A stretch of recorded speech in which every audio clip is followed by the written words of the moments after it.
I don't know where my two speakers went, so they're in the hall. I should probably remind them that it's time to start.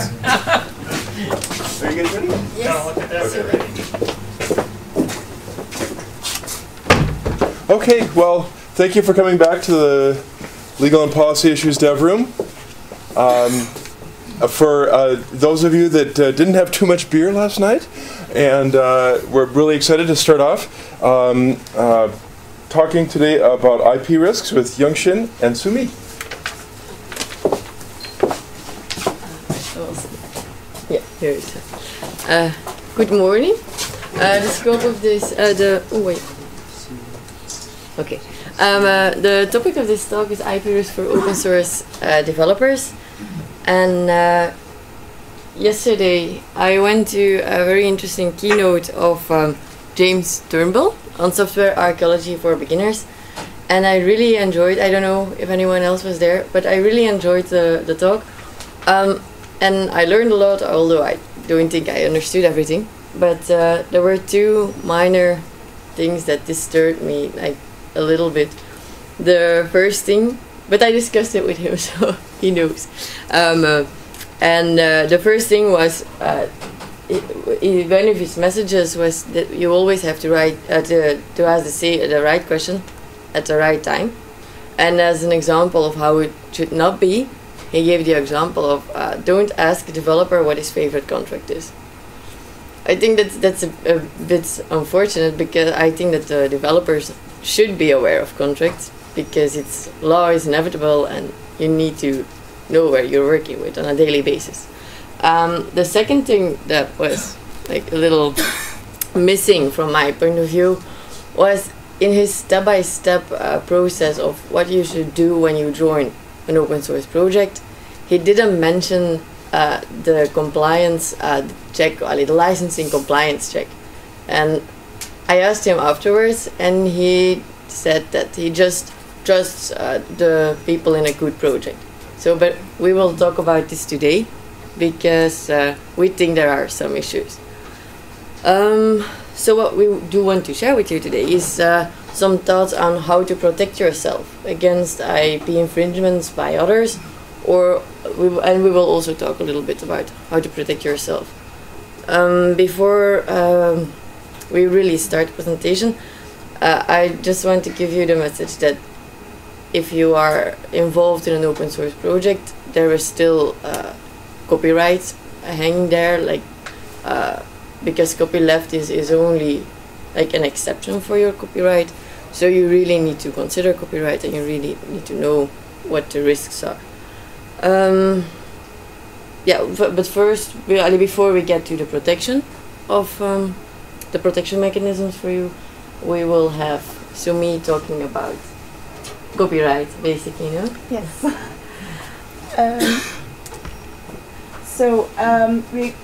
I will explain the problem shortly. You have an open source project X, and developer 1, though he is acting in good faith, he adds an infringing contribution to the developer's chain. The piece of code that he uses infringes the IP rights of a third party who is not directly involved in the project and didn't give permission to use his code.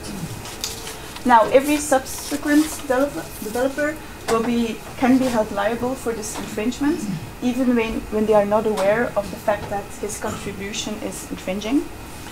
In general, creating a computer program, even open source, completely unaware of the existence of any IP rights of a third party, it can be used as a defense to willful IP infringement, but it's not a defense to IP infringement in general, because it is common for open source projects that they are developed by a community rather than one person or one organization. These problems occur in real life. In case of a big project, when you have thousands of developers, it's not reasonable to expect that every developer will check if there are infringements in the code by other developers. But in smaller projects, these expectations might be different. You can use version management systems to see which developer made which contribution to the project. The risk of IP infringements It is not a specific problem to open source projects, but of course the risk is greater because open source allows you to distribute and modify the software freely.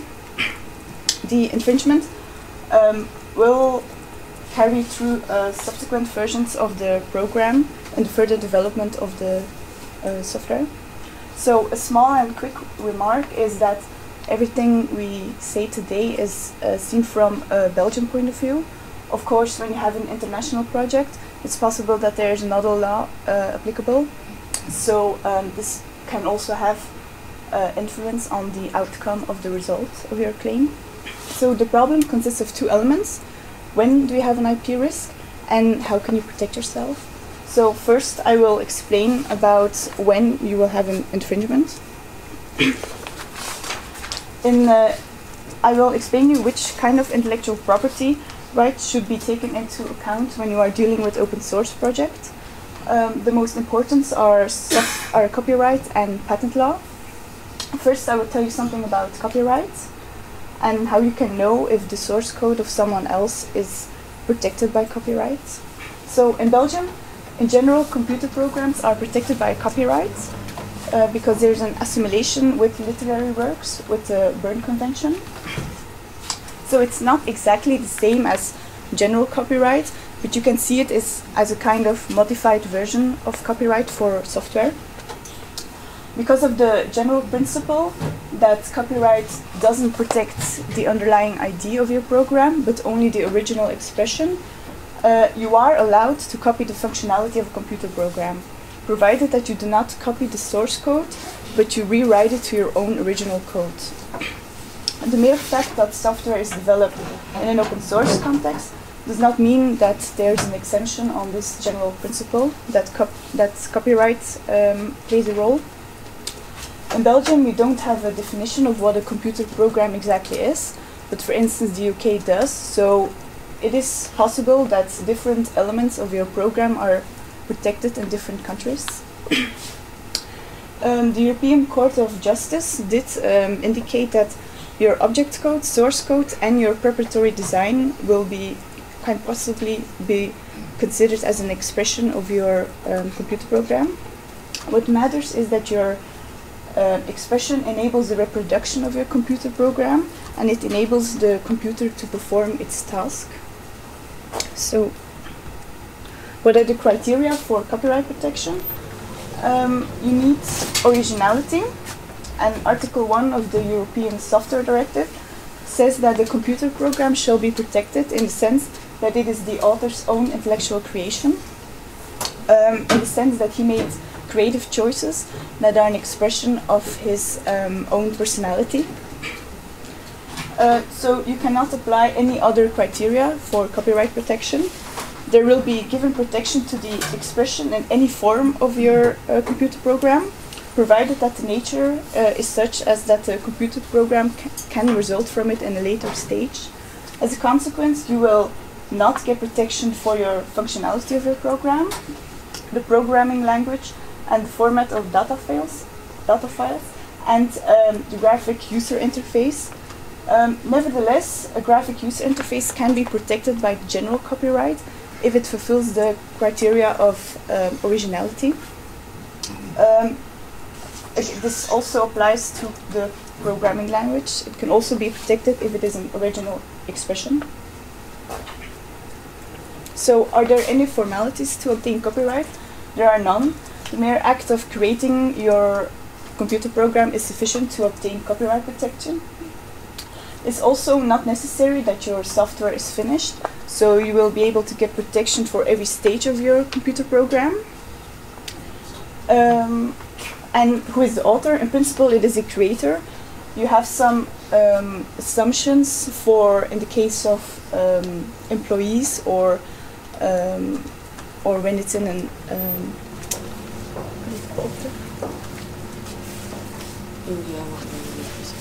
when you are working for someone else. So you have various works when copyright. In the context of open source projects, you could say that you have a maze of derivative works. So when you have your first original work, In an open source project, a developer will base himself on the contributions of the previous developers. So he will make a derivative work because he will use essential elements of the first original creation. However, you can't get protection for your derivative work if it fulfills the criterion of originality itself. So you will have an independent and fully functioning protection for your derivative work, but you will need authorization from the previous developer to use his piece of code. A lot of open source licenses, they will have a provision on how it works, derivative rights. The set of copyrights, they cover patrimonial rights or economic rights and moral rights. Moral rights, they want to safeguard the link with the author, whereas economic rights are more, you can use them to exploit your work. In case of a joint authorship, which is typically for open source projects, those rights will belong equally to all the authors unless you have agreed otherwise. Now, who is a co-author? In order to be considered as a co-author, it's not necessarily that all the developers worked on it on the same time, which is of course not the case when you have an open source project.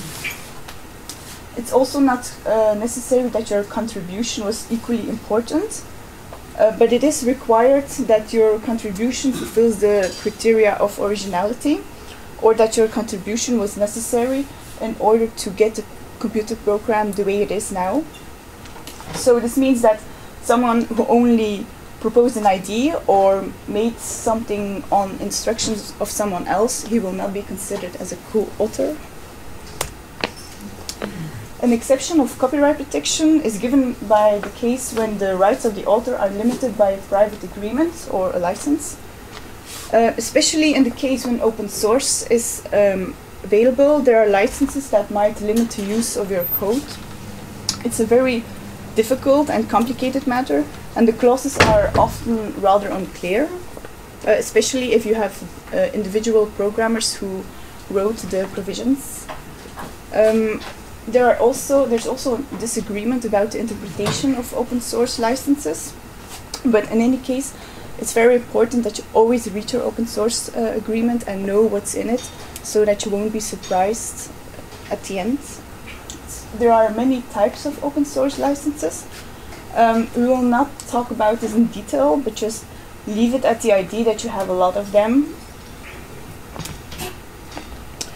Now, when will you have an infringement of copyright? You have two types of infringements. Either your code is an unlawful use of the code, or you have an infringement of your license terms. A license, it will not be honored, for example, when you were required to apply a notice and you didn't do this. The question if a developer was aware of the fact that he was infringing someone else's code, it could play a role in copyright, because of the fact that copyright doesn't require any formality and comes into existence following the mere creation of it. It's of course not easy to know if something is protected by copyright. However, the Copyright Act, it does not require that the infringer has knowledge of the infringement or the copyright, so it is not an exception to copyright. Another IP infringement might follow from a breach of patent law. Although computer programs are excluded from copyright from patent protection as such, the European Patent Office does grant such software patents if they are part of a new and non-obvious technical solution for a technical problem. Moreover, in many other countries, software patents are accepted. In a way, patents allow you to protect the underlying idea of your computer program, which is something that copyright doesn't. Now, since most of the patent claims do not include the source code, it is impossible to do technical searches based on the available patent data and open source code. In practice, it may be possible just to avoid well-known infringing patents and to look at the patents of your direct competitors. So it's not easy to know if your code is an infringement of a patent, but you should know that a patent is a territorial right. This means that its scope of protection is limited to the country under which it was granted. So if I have obtained a patent for Belgium, I cannot exercise my rights in France, for instance. Since getting patent protection all over the world is very costly, there are only very few companies who can do this. The biggest risk in our discussed problem is this when developer 1, when he would contribute code in a way that is not allowed by the license or is an infringement of a patent protection. But you should also know that you can have a combination for protection of copyright and patent law because they will protect different subject matter. Now, for this presentation, it won't make a big difference if you have a patent infringement or a copyright infringement. The main concern is that there was an infringement somewhere along in the developer's chain. You could ask, is it possible to exonerate the other open source developers when someone made an infringement? Now, the starting point when you address the effect of an agreement on third parties is Article 1165 of the Belgian Civil Code. And this article entails the relativity principle, which means that the effect of an agreement towards third parties will only be very limited. When you apply this principle to the open source agreement between the different developers who deliver a contribution, this has as a consequences that provisions who are in exoneration, which exonerate developers for the use of infringing materials, they cannot be successfully invoked against the third party, so the person whose rights were infringed. However, you can use such a provision against the developer who made the infringing contribution, because it is only fair that if someone who was in good faith and innocent, that he can reclaim the damages that he should pay from the infringing developer. So that was it about the when is there a risk part.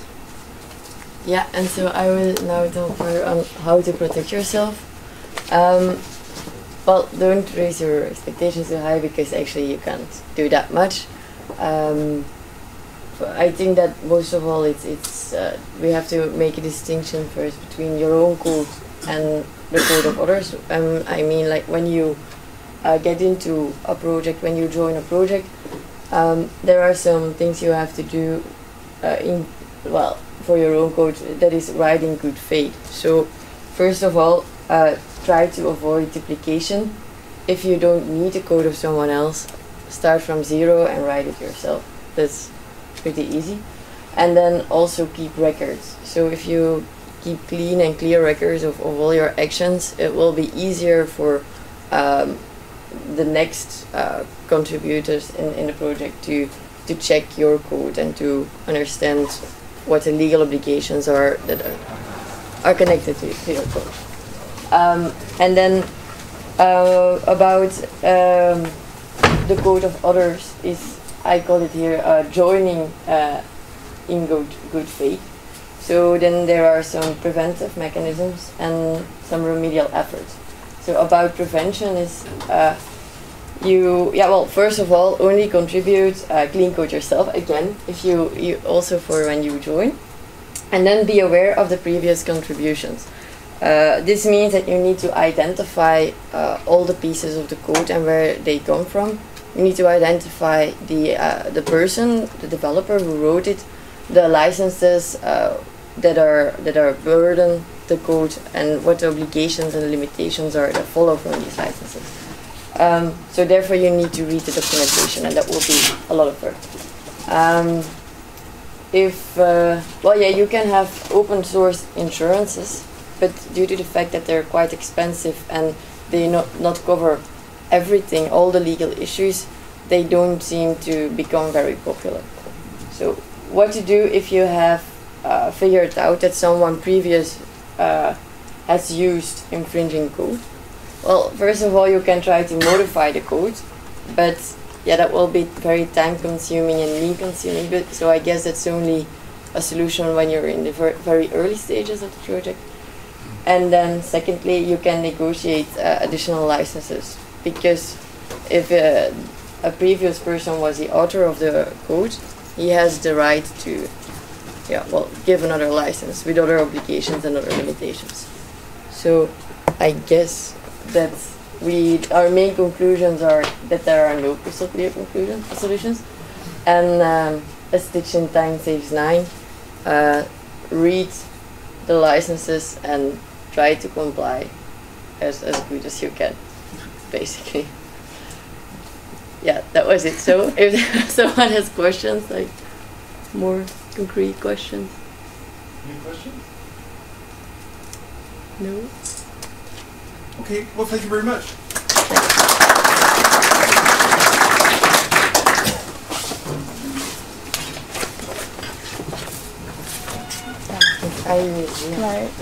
Go ahead. You can Yeah, okay. Thank you. So this is actually very convenient, isn't it? Because we now have Already the synced screen up. is already synced, yeah. So Yes.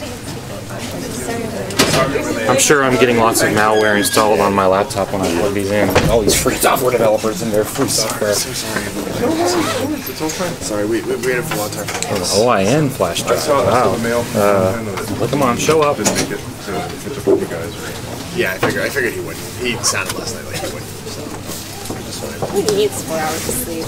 Yeah, I know. It's like highly overrated. Did you go to the Gnome Beer? Did I? Yeah, of course she did. Yeah.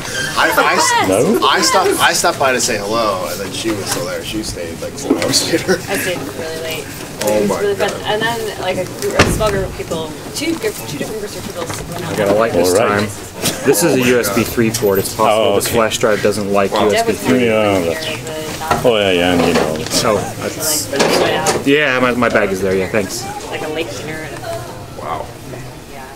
Good. Yeah, it looks like this. That's easy. Ta-da! Yeah. Great. Do you want me to introduce myself? Sure. Say it again. Are you ready to go? Yeah. Okay. Well, I You think, can if you want. I don't mind. It's up to you. no, I actually prefer if you did. Yeah, okay, then I would be happy. And I think that You have this time? is Do you have time yet, or? we haven't had very many repeat speakers, but Alexios is a repeat Devrim speaker, so. But no, it will be. I'm not. It's new content. He was on a panel. It's like me. He's been on panels, but I had never spoken either. He's in the same situation I am in. Yeah, we should have bugged Jerv to submit a talk. I'm sorry, I missed you. Or Martin, you could submit a talk. Stand up and Yeah, why did Martin? Martin, come on. You still have time. You have my slot. Did you manage to connect it up? Yeah, Jeremy actually solved the problem. I talked to Jeremy for an hour last night about it, and he solved everything. So it's all connected. So time-wise. I think we've got. Yeah, so But how can you do people. Do you have a time thing? Yeah. So it's 9:30 this week, we'll start, right? Yeah. I think mine is more accurate than yours. I think it's. But mine just synced with NTP this morning. Yes. Well then. And so what's your point? My point is mine is only microseconds off. I got Microseconds off. That's okay. several operations? But it's Don't you know? It's synced like an hour ago. Don't you know NTP. the Android bug about how American phones are, what is it, 30 seconds off? But it's synced with. I have the NTP client installed. It's synced with got a NTP bug. an hour ago. It's got a bug. It did 30 seconds in 2 hours. No, it's because of the off. There's like, it didn't take into account some offset thing. It's 30 seconds wrong. Even if you have the NTP. Even if you client. have NTP. No. Yes. Ask Paul. He was here yesterday. He would know. I don't believe this. I believe if the NTP client's not installed. But if you have an NTP client installed, you're telling me the NTP guys didn't. This fix isn't that? an NTP thing. It's something about the goofy OS they run. These devices may I'm already looking back. Well, then maybe Paul fixed it, so I take it all back. Oh, that's, yeah, so I'm running Paul's code. Wait a second, I'm running Paul's code. I just realized what Paul you were talking about. The guy whose code I'm running, you said it's broken. No. I thought you were running this. Yeah, I forgot that you were running the real thing. Okay. I'm running the real thing. I don't run that Google crap. Oh, okay, just checking. So I work Alexos? Alexos? Alexios. Is it Alexios? Alexios or Alexos? There's an I. You have to see the I. Say the I. Okay. I don't know if they pronounce the I's in Greek. Okay. Alexios. You have a problem with names, Bradley. I have a really bad problem pronouncing names, even U.S. ones. It's not like I'm just a dumb American. I pronounce U.S. names wrong too. I switched doctors until I found one who said. I could sort of pronounce Smith, but occasionally I've said Smythe, right? I mean, it's because everybody pronounces my name wrong. It's. I'm getting back at the world. I've been called Kun so many times. My name's Kuhn, but people say Kun all the time. Since I was a kid. Kuhn, yeah, people like that. That's actually close to it's a German name, Yeah. and the umlaut was dropped at some point in the U.S., so it's actually Kuhne, but technically speaking. But without the umlaut, it's. And without an E. Yeah. Actually, there are a lot of people in the U.S. who are transliterated with my name. That's Kuehne. Oh, okay. Yeah, you'll find those cuties in, but they still say Kuhn. Those people still say Kuhn, even though we have the same name, right? They say it the way I do.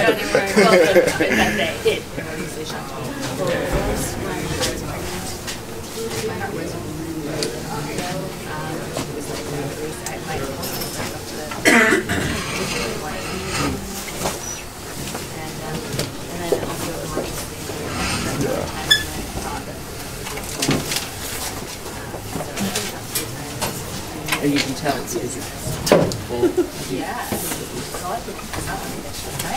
So, let's get started with, since we have a couple of short talks, I want to